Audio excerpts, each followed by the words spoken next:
Dear students, in the last class we have discussed about determinants of working capital.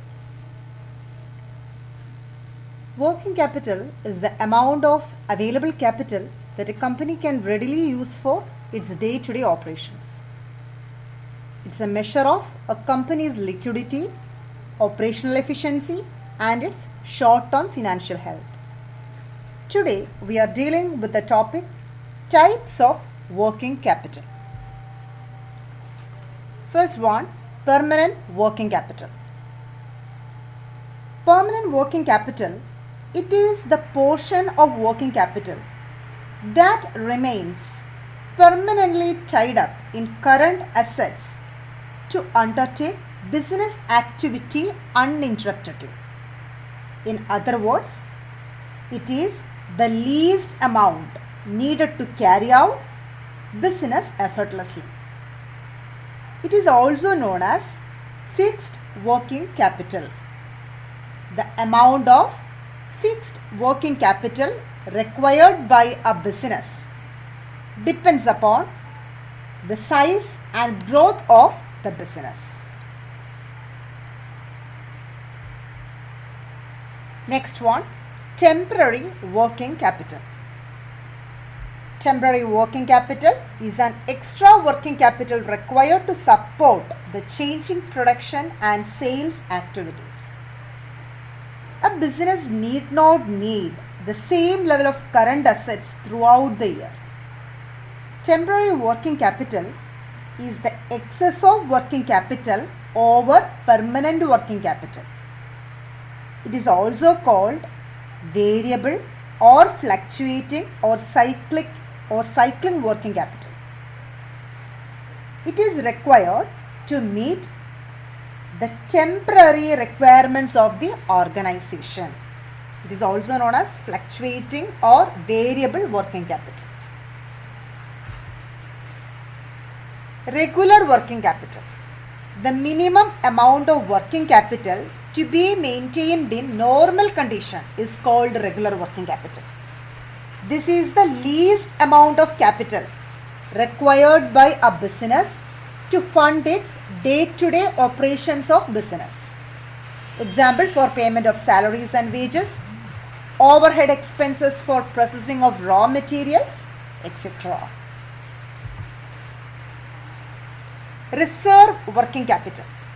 It refers to short-term financial arrangement made by business units to meet uncertain changes or to meet uncertainties.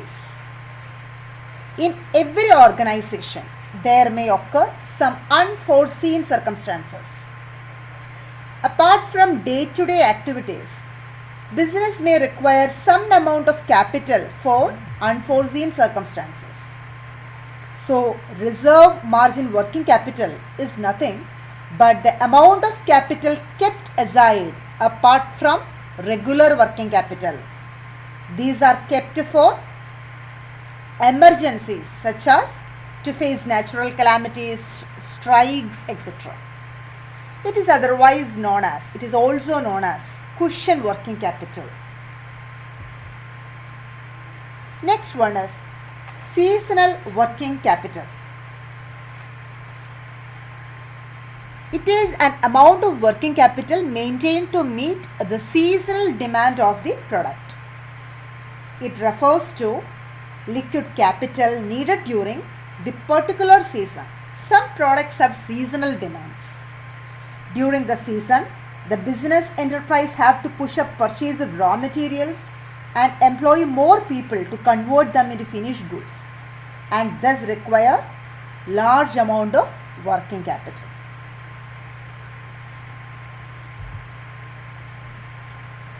Special working capital. It means an amount of working capital maintained to meet the expenses of special programs of the company. Special programs may be conducted for business development. The programs may be advertisement campaign, sales promotion activities, product development activities, research activities, launching of new products, expansion of markets, etc. So it is that part of working capital which is needed for financing special operations such as these type of activities, that is special campaign for increasing sales through advertisement or other sales promotion activities, for conducting research experiments or execution of special orders. Next one, gross working capital.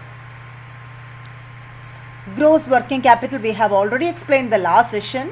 Again, gross working capital means it is the sum of company's current assets.